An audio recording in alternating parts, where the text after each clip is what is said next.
대통령의 시각에서 왜 사고를 해야 되느냐 뭐 이런 얘기들을 하고 있는데, 일단은 뭡니까, 정보의 활용도를 증진시키는 겁니다. 사실 많은 게 열심히 보고서 쓰는데 쓰레기통에 갈 수도 있는 거죠. 뭐 우리가 자꾸 제가 뭐 쓰레기 해서 좀 이야기한데, 우리가 항상 그 얘기하거든요. 가비제라고 얘기하면 이제 쓰레기라고 그러면 한국 사람들이 싫어하니까 가비제라고 쓰긴 하는데, 대부분의 보고서들이 활용도가 거의 제로에 가깝거든요. 사실은 거의 대부분 우리가 국가정보기관들의 보고서는 해외 이슈에 관련된 부분, 북한이라든지 해외 이슈에 관련된 부분인데 또 국내 정보는 못 다루게 돼 있으니까, 대통령은 국내에서 정치를 해서 국내 정치를 통해서 국민들한테 인기를 얻거나 뭐 평가를 받기를 원한다는 거죠. 해외는 아무리 잘해도 사실은 국민들이 잘했다고 박수치거나 뭐 이렇게 될 가능성이 별로 없다고 생각하기 때문에 그 보고서들이 쓸모가 없는 거죠. 쓸모가.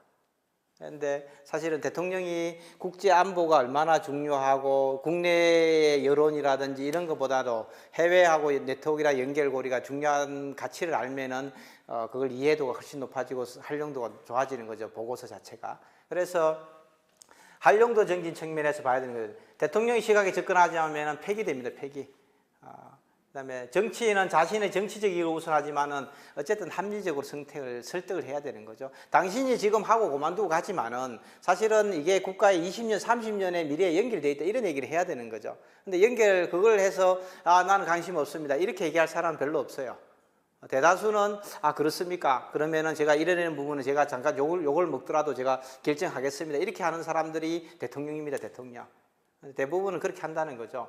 대통령과 정치적 코드를 맞추는 데 집중하면은 쓰레기통으로 갑니다. 근데 이게 전에는 보면은 보고서가 좋으면은 대통령들이 뭐 상당히 적극적으로 하는 경우들이 많은 거죠. 미국도 보면은 뭐 대통령들이 CIA에 보고서 좋고 좋은 내용이 있으면은 편지 레터를 보내줍니다. 너무 고맙다, 내가 대통령직 수행하는데 도움이 된다, 이런 얘기를 보내줍니다. 실제로.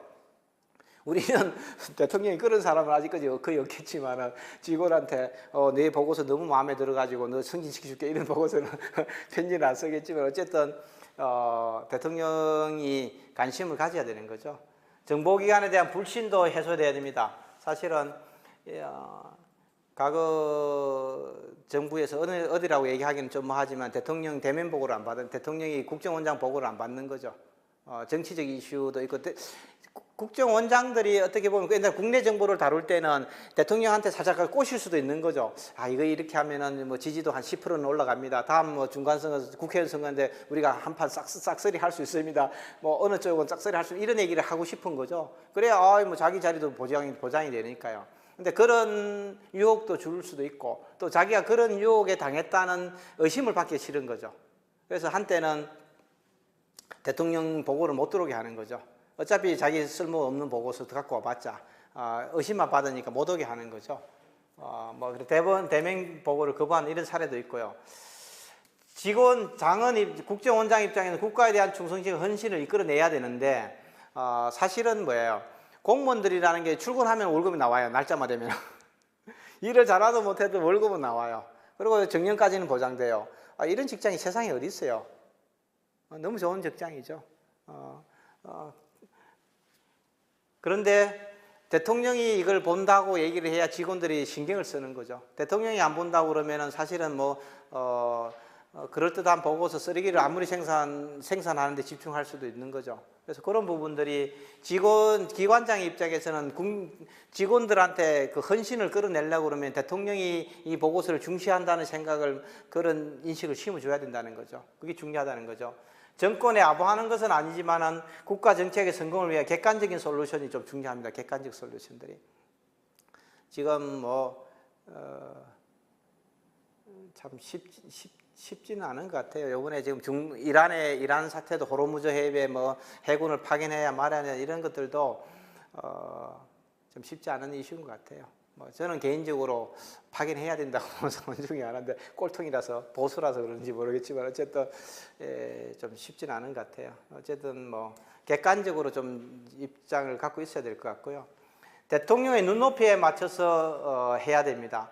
대통령은 고도로 정제된 정치적 판단 능력을 갖고 있는, 정제된, 굉장히 정치적이라는 거죠. 정치적인가. 자기가 어쨌든 간에 대통령이 된다는 것은 대한민국의 가장 정치적 판단 결단력이 제일 좋은 사람이라는 얘기예요. 안 그러면 그 자리에 갈 수가 없는 거죠. 우연히 그렇게 갈 수 없어요. 정적도 숙청도 해야 되고 뭐 많은 일들을 해야 되기 때문에 굉장히 정치적 판단력을 갖고 있는 거죠. 이 사람을 설득하고 그 사람의 눈높이에 못 맞춰주면은 그냥 쓰레기로 가는 거예요. 쓰레기통으로. 그래서 대통령의 정책 판단 기준과 고뇌 과정에 대해서 학습을 해야 되는 거죠. 그래서 우리가 그냥 텔레비에 나오고 그냥 이렇게 언론에 비추는 게 그 사람의 진 모습은 아닙니다. 그래서 사실 뭐 이재명 대통령 같은 경우에도 그때 뭐 국회에서 단식 굉장히 오래 했거든요. 단식. 그게 단식이라는 게 단식 해봤어요? 단식 안 해봤어요? 이 좋은 세상에 왜 밥을 굶는 거죠? 맛있는 것도 너무 많은데 굶을 이유가 없는 거지. 근데 단식이라는 게 뭐 저도 안 해봤지만은 해본 사람들이 굉장히 이 일정한 시간을 가면 임계점을 다다른다고 그래서 극도의 공포도 느끼고요. 그런 과정을 거치는 사람들하고 못 거친 사람하고 이 세상을 보는 눈이라든지 목숨에 대한 태도가 하늘과 땅 차이라는 거죠. 그러니까 김정은이가 나이는 몇 살 안 됐지만 어릴 때부터 죽음의 극한 공포를 느끼면서 살아왔기 때문에 하루하루 살아왔기 때문에 이 성숙도 머리의 성숙도는 굉장히 높아진 거죠. 나이가 90 정도 됐을 수 있는 거죠. 지금 나이는 40밖에 안 됐지만 정신적인 이런 이 메커니즘을 돌아가는 거는 90살, 100살짜리 정도의 수준이 됐을 수 있는 거예요. 사람들이 자꾸 그 사람의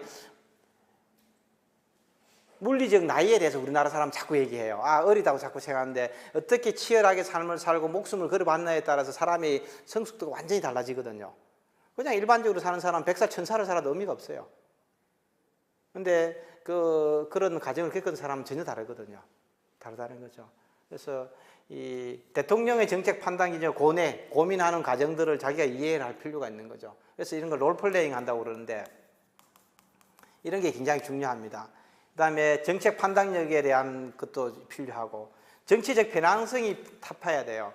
우리가 자꾸 보수 진보를 얘기하고 막 이러는 부분인데 저는 보수하고 진보하고 뭐가 차이인지 모르겠어요. 그렇잖아요, 그죠? 똑같은 놈들이에요. 똑같은 놈들이고 뭐 차이도 없는데 뭐 하는지 모르는데 이 정치적 편향성이라는 게 굉장히 중요하거든요. 근데 사실 공무원들은 정치적 중립을 해야 되잖아요. 정치적 중립이죠. 정치적 중립이죠.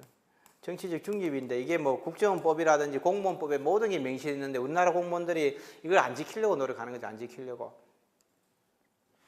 그래서 대통령의 눈높이에 내가 30년 근무할 동안에 진보 대통령도 올 수 있고 보수 대통령도 올 수 있는데 진보 대통령 내한테 맞는 코드에 맞는 사람이 오면 내가 열심히 충성하고 일 열심히 하고 내 마음에 안 드는 사람이 있으면은 그냥 뭐 이빨 수지고 돌아다니면서 그냥 시간 때우다 집에 가고 이럴 수는 없잖아요. 근데 그렇게 해도 되는데 뭐 나쁘지는 않은 것 같아요. 인생이 나쁘지는 않은 것 같은데 자기 인생이 손해예요. 그 5년도 자기 인생을 갉아먹는 거거든요.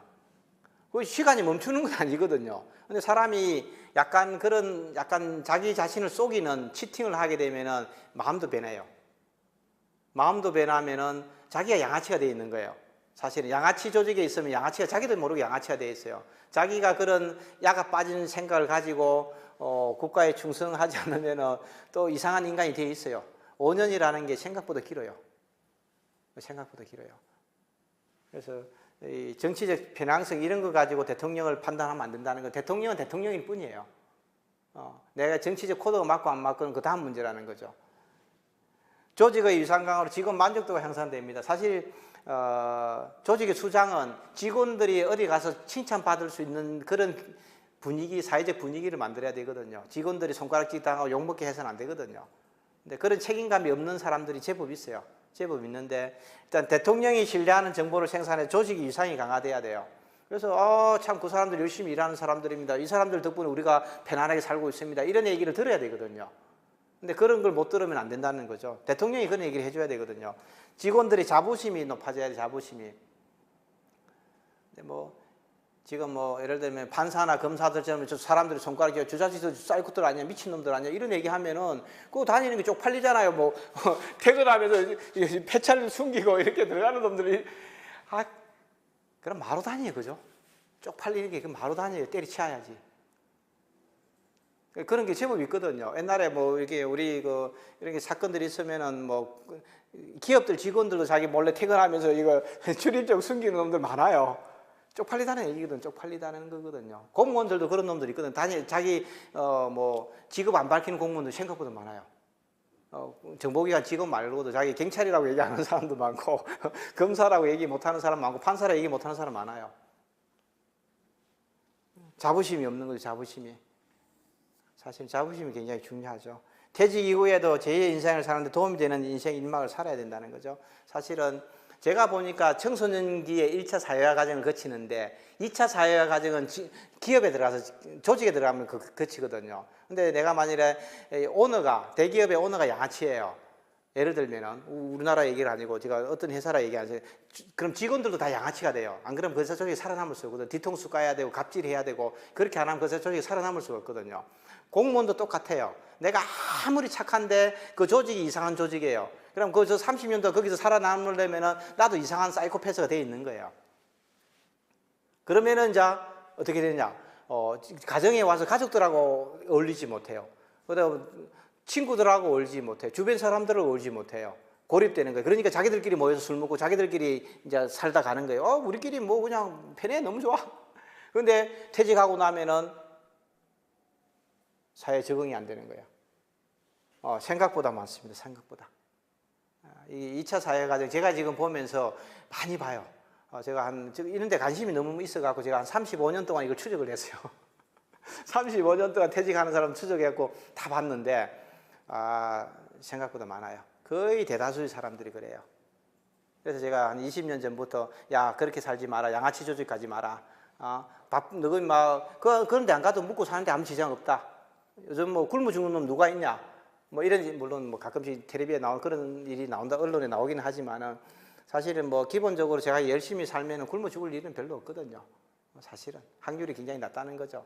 그래서 내가 내 가치관에 맞지 않는 조직 선택할 이유도 없고 내가 일하면서 짜증나고 즐겁지 않은 일을 하면서 세상 살 필요도 없어요.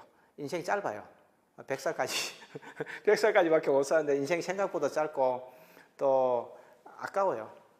인생 다시 돌아갈 수 없고 여러분들은 특히 지금 세대들은 먹고 살기 위해서 직업을 선택하는 그런 세대는 아니잖아요. 그런 건 안 했으면 좋겠습니다.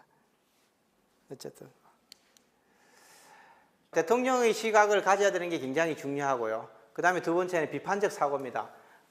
그래서 제가 얘기했잖아요. 우리 사회가 지상낙원이 아니에요. 양아치도 많고 갑질도 많이 하고 좋은 사람도 많고 다 많습니다. 여기서 뭐야 사회도 만족스럽지 못하고 근데 이 사회가 어쨌든 간에 뭐가 문제가 있다고 얘기해야 개선 방안을 찾을 거 아닙니까? 이게 너무 좋은 것 같아. 여기가 지상낙원이야. 이러면은 양극화 문제, 사회적 갈등 문제 하나도 해결할 방법이 없어요. 근데 어쨌든 이게 뭐 사회가 뭐 문제가 있다 이 생각해야 되는 거예요. 비판적 사고입니다. 크리티컬 싱킹인데 합리적이어야 됩니다. 합리적. 내가 힘들다 해서 이 사회 다 불지르겠다 이렇게 얘기할 수는 없다는 거죠. 그렇잖아요. 합리적인 문제를 제기해야 되고 적극적입니다. 적극적. 어쨌든 이걸 깨부셔야 될 거 아니에요. 내 죽고 나면 무슨 의미가 있어요? 물론 뭐 의미가 있을 수 있겠지만 어쨌든 내 있을 동안에 지상낙원을 만들어야 될 거 아닙니까? 그죠? 그 다음에 독단적이지 않아야 됩니다. 내 혼자서 결정하면 안 된다는 거죠. 모든 사람들이 공동체에 있는 사람들이 서로 이해관계가 맞아야 되고 서로가 합의하고 협의해야 된다는 거죠. 그래서 뭐 이론, 이성은 순수한 사고입니다. 경험하고 관계없다는 거죠. 경험, 이성. 칸트의 이성, 순수 이성에 대해서 지금 열심히 얘기하고 있습니다. 순수 이성. 그 다음에 실천 이성, 본능이나 충동 이런 감각 이런 데 좌우되면 안 된다는 거죠. 내가 순수하게 생각해야 돼. 진짜 태어날 때 그 처음의 생각들 그대로 가서 사람들이 합리적으로 판단했을 때 이 사회가 어디로 가야 되는지 뭐가 문제가 있는지 잘못되었는지 이걸 찾아낸다는 거죠. 그래서 의도적이고 자기 규제적인 판단을 해라 이런 얘기입니다. 그래서 일단은 해이주의자가 되는데 뭐가 약간 빼딱하게 보는데 뭐예요? 비판적이 되라는 건전한 비판, 건전한. 이 사회가 마음에 다 불지르고 그냥 이 지구가 폭발했으면 좋겠다. 이 나라가 망했으면 좋겠다. 이런 얘기는 하면 안 된다는 거죠. 어쨌든 간에 이 사회가 더 잘 될 수 있는 방법을 얘기를 해야 되고 다른 사람들을 어쨌든 더 잘 될 수 있는 길을 열어야 된다는 거죠. 그래서 사실과 팩트와 의견. 저 사람은 성격이 나쁜 것 같아. 내 판단이죠. 판단. 예를 들면 판단이죠. 성격이 나쁜지 아닌지 팩트가 아니라 판단이죠. 판단입니다. 그런데 사람들이 판단과 사실을 구분하는지 못하는 경우가 많아요. 구분하지 못하는 건 많죠. 그 다음에 타당하고 충분한 근거로 의견을 주장하고 평가해야 되는, 내가 주장을 하면 타당해야 된다는 거죠. 제가 일본 사람 저는 굉장히 좋아하는데 일본 사람들이 예의도 바르고 음식도 맛있고, 우리는 한국 음식 좋은 거 좋아하는 거 있어요? 한국 음식 뭐가 좋아요? 한국 음식 뭐 좋아해요? 예? 간장게장. 예, 간장게장. 한국 음식 뭐 좋아해요? 예? 삼겹살. 예. 한국 음식 뭐 좋아해요? 설렁탕. 일단 제가 봤을 때 삼겹살은 저는 음식이라 생각은 안 해요. 아니, 고기 올리고 굽는 거 그게 음식이라고 얘기하는 사람들 자체가 지금 이거 미개한 거예요, 미개해요. 삼겹살 음식 아닙니다. 그래서 간장게장. 이거 맛있어요? 이게 뭐 맛있는지 잘 모르겠는데, 이것도 야만이 있는 거 아니에요? 살아있는 거. 그래서 이게 한국이 제가 봤을 때는 우리나라 음식이 전 세계적으로 나간 별로 사례가 없어요. 지금 얄궂이 김치 조금 판다고 얘기하고 우리가 하는데, 김치도 중국이 김치 팔아먹는 거예요. 그렇잖아요. 한국산 김치가 미국에 팔리는 게 별로 없어요. 중국에서 만들어 팔아먹어요. 한국 음식 중에 세계적인 음식이 거의 없어요. 그렇잖아요. 전 세계 사람들이 다 김치 먹어본 사람들이, 김치 먹어본 사람 전 세계 인구에 5억 되겠어요? 5억도 안 돼요. 근데 일본 스시를 먹은 사람은 제가 봤을 때 30억은 넘어요. 30억은. 삼겹살 먹은 사람 몇 사람 되겠어요? 외국 사람이고. 간장게장 먹은 사람이 몇 사람 되겠어요? 한국 사람도 평소에, 저도 한 10년에 간장게장 한 번 정도 먹을까 말까 해요. 그죠? 뭐 비싸서 그러세요. 돈이 없어가지고. 설렁탕은 자주 먹어요. 근데 설렁탕이 해외에서 누가 먹겠어요? 근데 사실은 음식이 외국에서도 먹을 수 있어야 되고, 그게 어디선가는 또 재료도 구할 수 있어야 되고, 뭐 약간의 또 품위도, 먹으면 품위도 있어야 되고, 이런 게 갖춰야 되거든요. 근데 우리는 많은 부분들을 사실은 우리가 한국이 세계의 중심이고 음식도 좋고 문화도 좋고 막 얘기하고 한글도 좋다고 막 얘기를 하는데 정신 나간 놈들이에요. 아니, 이 좋은 한글을 그럼 왜 다른 나라 사람 안 쓴다는 얘기예요? 그렇잖아요. 말이 안 되는 거잖아요. 기껏해야 5천만, 6천만 정도 쓰는 게 이게 어떻게 좋은 언어예요? 그런 게 말이 안 되는 거예요. 음식도 우리가 김치가 어떻고 삼겹살 어떻고 비빔밥, 정신 나간 놈들이죠. 비빔밥을 음식이라고 얘기하는 놈들도 없고, 안 그래요?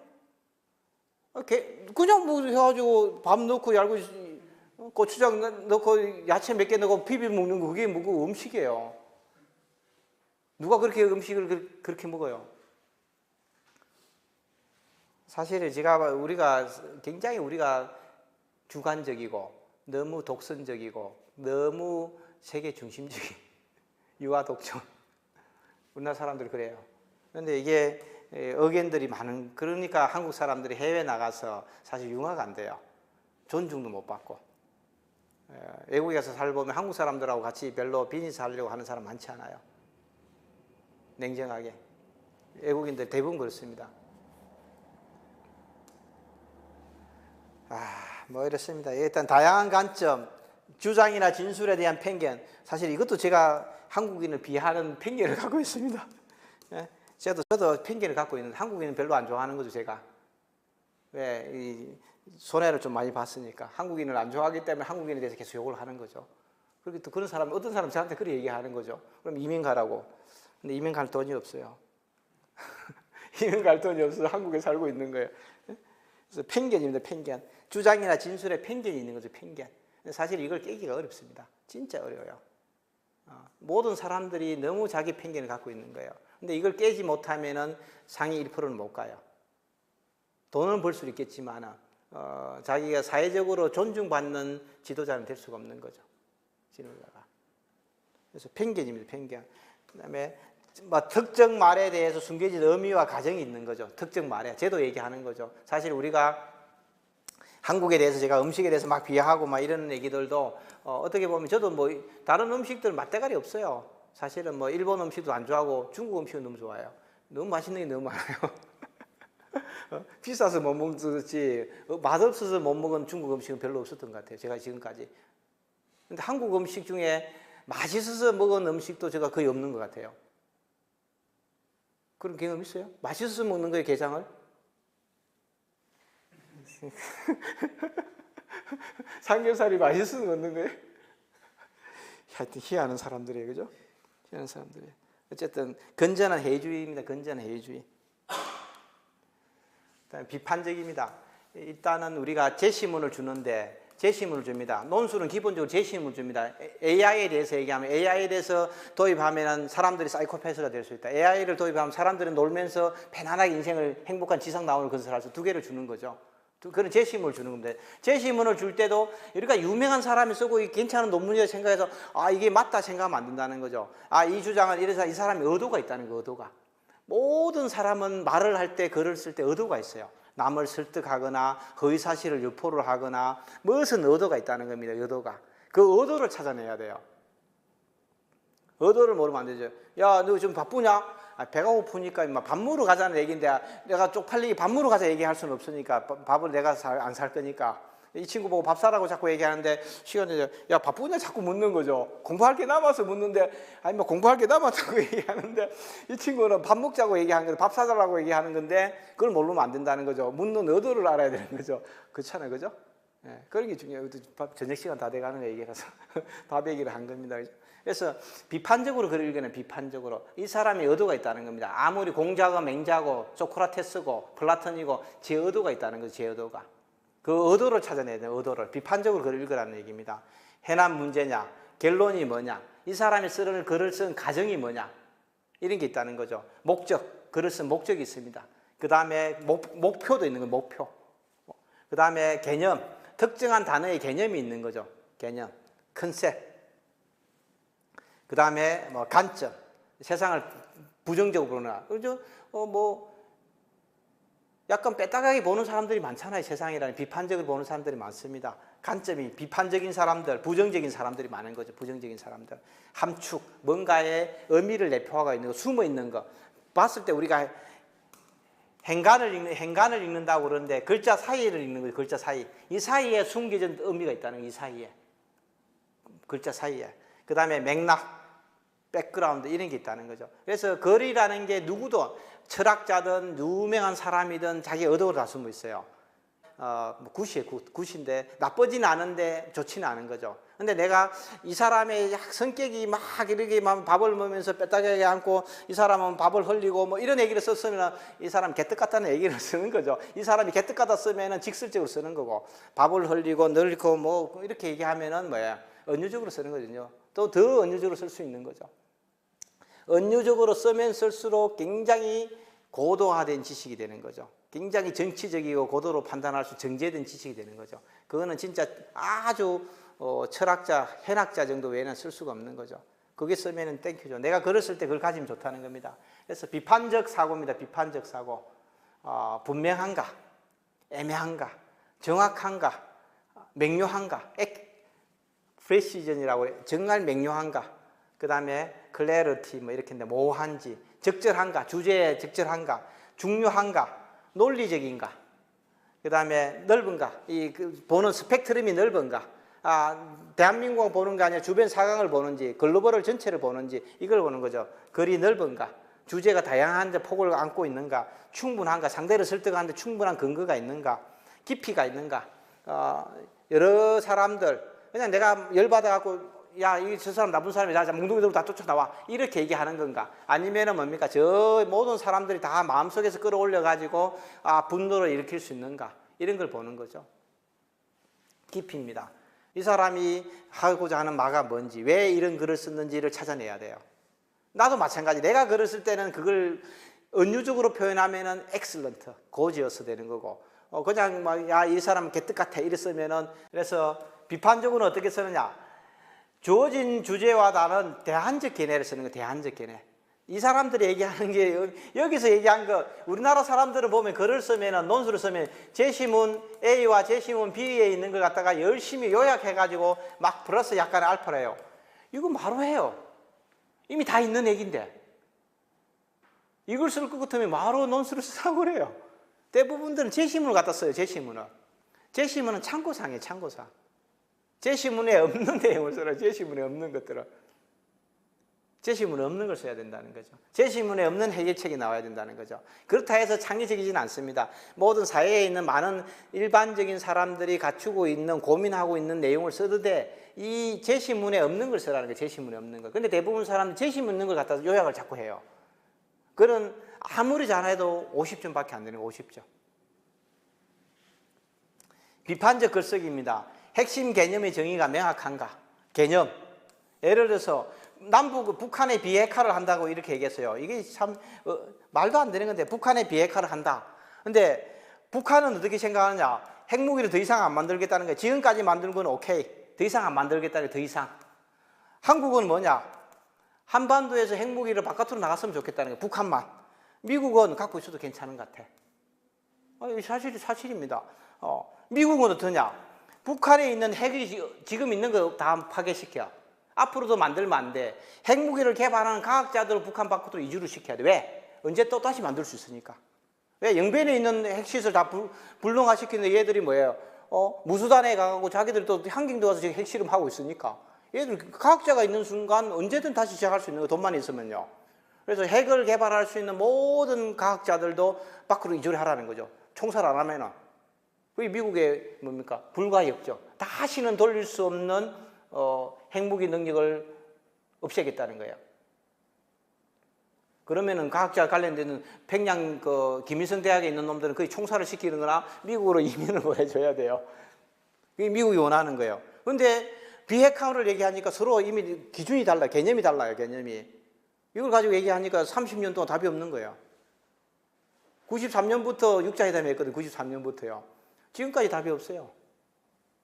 왜? 서로 의미가 다른데. 지금 이란하고 지금 미국하고 지금 전쟁 중단 휴전도 그렇다고 그러잖아요. 전쟁을 중단하는데 어디까지 중단한 이유가 없다는 거잖아요. 레바논은 폭격하고 미국은 공격하는데 이스라엘은 공격해도 되고, 이란은 미국과 이스라엘을 공격하지 말라고 그러고, 그래 공격하고 휴전을 했는데 휴전에 당사자가 없는 거예요. 휴전에 당사자가. 그러니까 해결이 안 되는 거죠. 이게 개념이 정의가 돼야 되는 개념요. 타당한가? 주장이 제대로 도출됐는가? 주장이 의심스럽지 않은가? 사고의 폭과 깊이의 주장을 입증하기 위한 근거나 설명이 충분한가? 이게 사실 중요합니다. 이게 안 되는 거죠. 그래서 비판적 사고입니다. 반성적입니다. 일단 뭐가 잘못됐다 이렇게 생각하는 거예요. 반성하라는 거죠. 지금까지 있는 걸 다 반성하라는 거예요. 반성. 잘못됐다 생각하는 겁니다. 어떤 문제에 대해서 사고하는지, 결론은 무엇을 근거로 했는지, 결론은 무엇을 함축하고 있는지, 기본 전제는 무엇인지, 문제를 생각하게 된 배경, 왜 당신이 이런 고민을 하게 됐느냐 이런 얘기죠. 그 다음에 목적을 가져야 됩니다. 목적을. 뭔가 문제를 해결하라는 거예요. 문제를 해결. 프라블럼 솔빙입니다. 프라블럼 솔빙. 해결하라는 거죠. 해결 못할 거 우리가 바보같이 비싼 밥 먹고 귀중한 시간에 왜 이런 논의를 하고 있냐는 거예요. 그죠? 양극화 문제 해결하자고 얘기하는 것이지, 해결하지 않고 그냥 이게 문제가 있습니다 얘기할 거거든요. 말로 하냐는 거예요. 바보 같은 짓 하는 거죠. 추리적 사고입니다. 단절적이고 분절적인 게 아니라 연속적이라는 거죠. 모든 것은 원인이 있으면 결과가 있고 영향이 다 있다는 거예요. 다 연결이 돼 있다는 거예요. 연결적인 측면에서 봐야 된다는 거죠. 주어진 믿음이 과연 적절한 근거를 갖고 있는 거예요. 양극화 해소될 수 있을까요? 모든 사람들이 평등하게 살 수 있어요? 평등한 삶이 살 수 있는가? 사실은 불가능해요. 사회주의 하자는 것밖에 안 되는 거예요. 사회주의 하자는 것밖에 안 돼요. 이미 사회주의 다 실패했는데. 주어진 정보로부터 올바로 도출할 수 있는 결론은 무엇인가? 그런 거죠. 양극화의 갭을 줄일 수 있는 방법이 있고, 밑에 있는 사람들을 좀 약간 끌어올리는 거 외에는 해결책 없어요. 해결책 없어요. 북유럽에 복지국가 만들으니까 사람들이 자살한다고 그러잖아요. 자살률이 제일 높은 나라 아닙니까? 스웨덴, 핀란드가.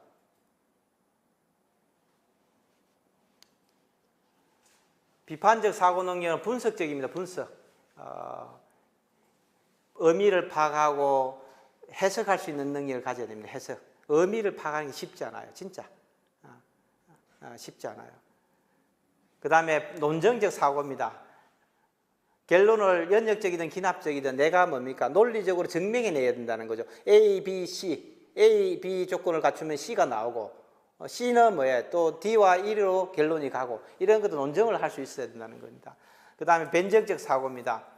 상황 추리나 발상의 정황 뭐 이런 것 대안을 창출할 수 있는 변정적 사고 이런 것들이 굉장히 중요한 얘기입니다. 비판적 사고로 국가 정책을 평가해야 되는 거 우리가 남북 통일도 마찬가지고 뭐 이민 정책도 마찬가지고 이민 정책을 좀 계속 제가 얘기하는데 이민 정책도 뭐예요? 1% 오류도 허용하지 않아야 되는 거죠. 이민해야 돼요. 아니 이거 뭐 이민 꼭 해야 돼. 인구 좀 줄어들면 어때? 뭐 좀 줄어들면 어때요? 뭐 이 한반도에 꼭 우리 한민족이 살아야 돼요? 뭐 이렇게 생각할 수도 있는 거고 뭐 이민 꼭 받아야 된다. 그럼 누구를 받을 거냐? 어디 이민을 받을 거예요? 동남아 사람들, 필리핀 사람, 베트남 사람 이민 오면 되는 거예요? 아니면 누구를 이민 올 거예요, 이민을? 저는 뭐 이거 굉장히 우리 입장에서는 인도에서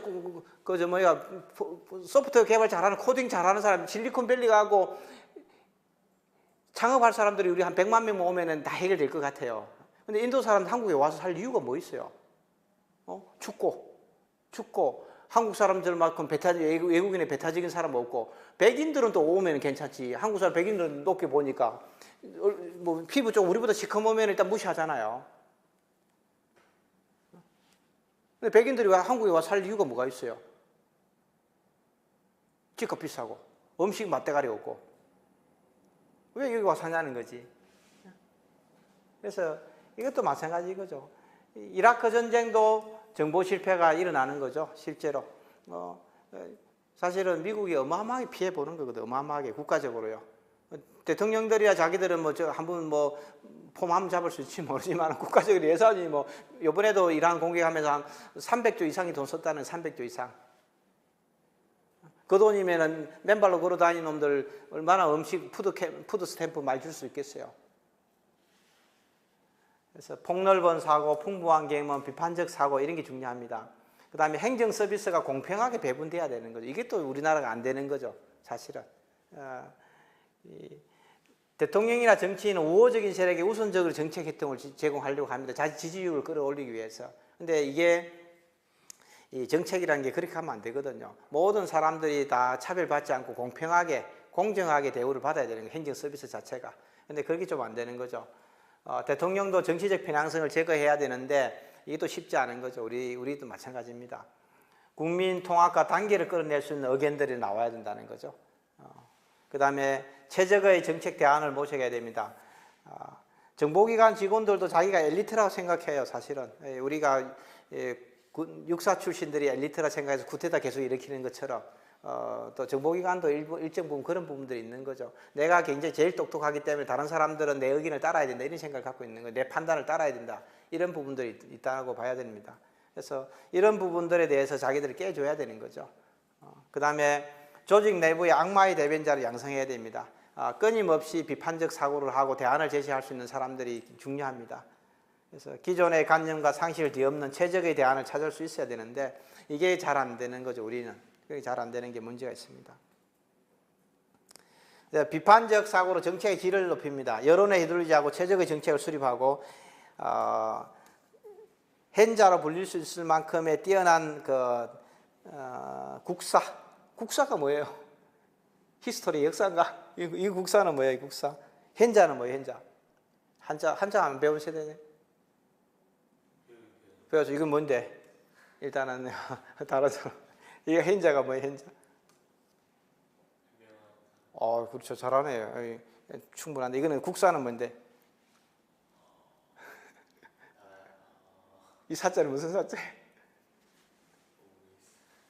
무슨 사자예요? 예? 생략? 국사 여기 국사는 뭔데?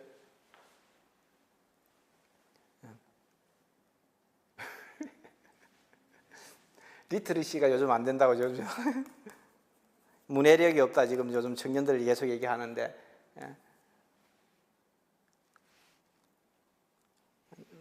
나라의 서성이란 뜻입니다. 옛날에 왕의 서성, 대통령의 서성이 있어야 된다는 거죠. 사실은 이게 지금 없는 거죠. 대통령이 제가 제일 어린처럼 생각하면 안 되거든요. 제도 판단에 잘못이 있을 수가 있고 모르는 게 있으면 자기가 의존할 수 있고 자기한테 지혜를 줄 수 있는 사람이 있어야 되거든요. 옛날에서 그 조선시대에도 왕에 국사가 꼭 있었거든요. 다른 나라 다 똑같습니다. 그래서 뭐 자기가 두려워하고 가장 어렵고 결단을 내릴 때 현명한 지혜를 줄 수 있는 사람이 필요하거든요. 근데 지금 우리 사회에도 그게 없는 거죠. 그래서 대통령이 제가 어른처럼 행동하고 이러니까 정책 오판이 많이 일어난다는 얘기입니다. 미국도 똑같아요. 트럼프를 통제할 수 있는 사람이 필요한 거죠. 트럼프를.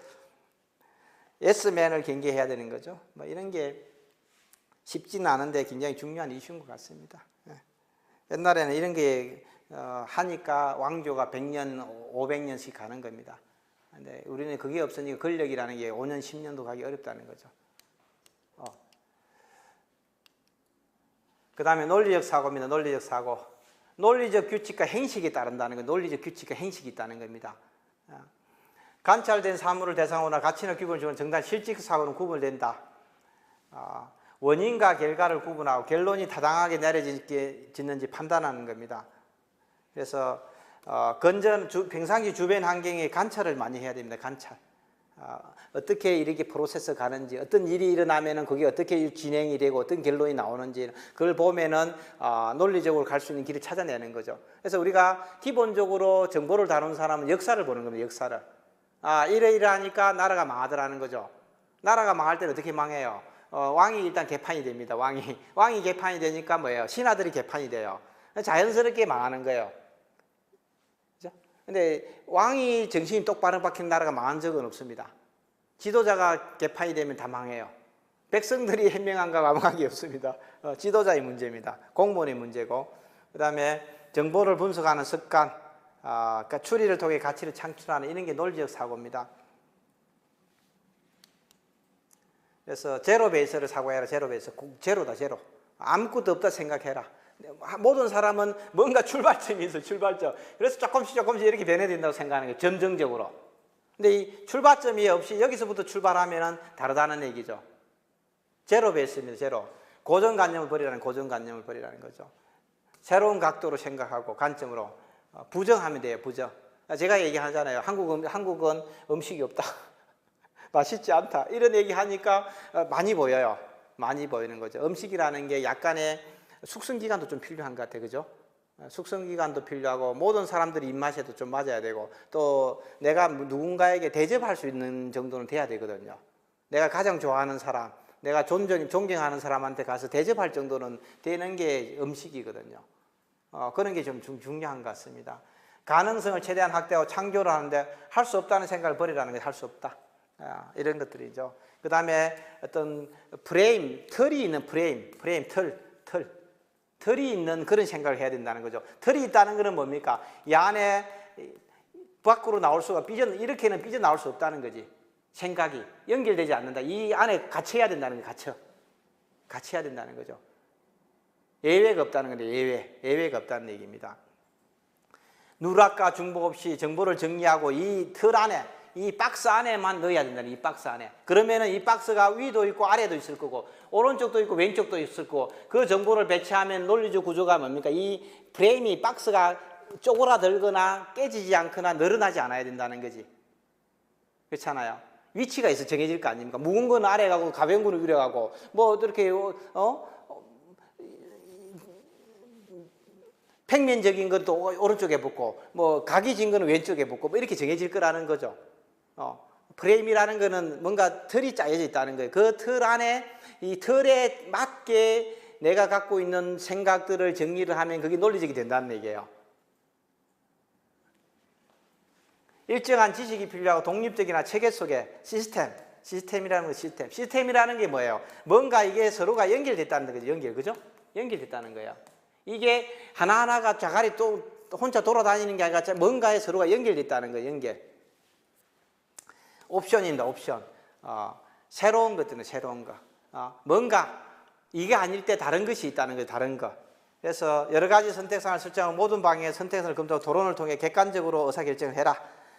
취할 것은 취하고 버릴 것은 과감하게 버리라. 옵션이라는 거죠. 모든 것이 내 논리에 맞는 것은 아니다. 이렇게 얘기를 한다는 거죠.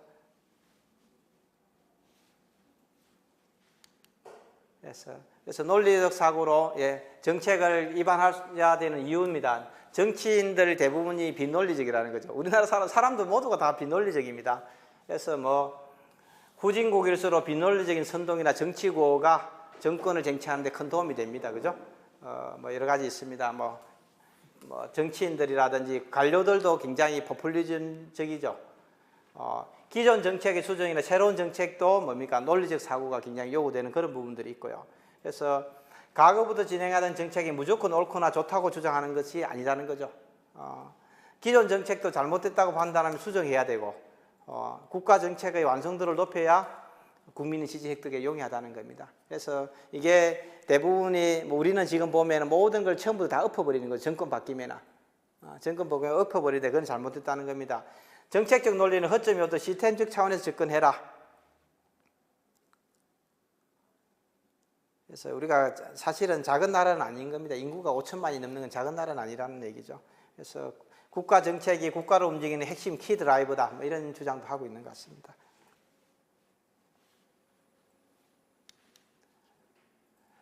그래서 미래지향적인 사고를 해라.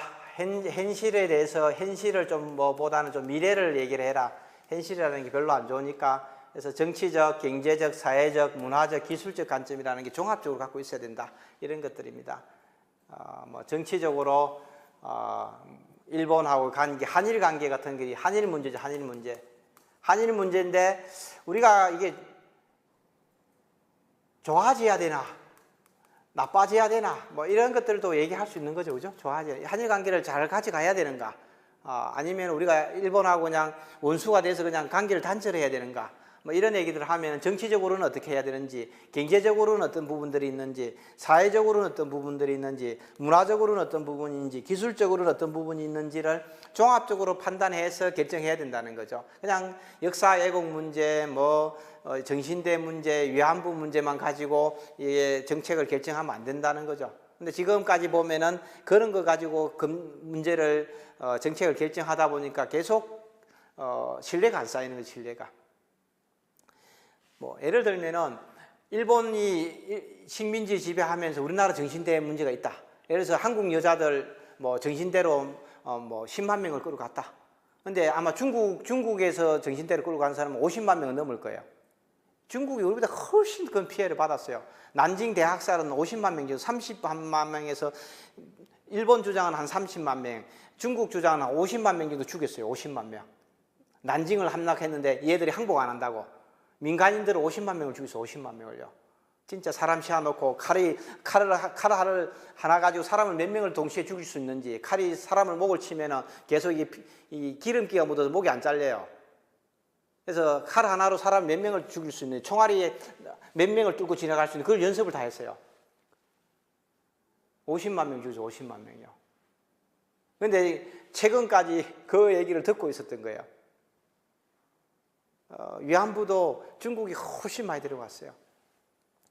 근데 얘기를 안 하는 거지. 왜?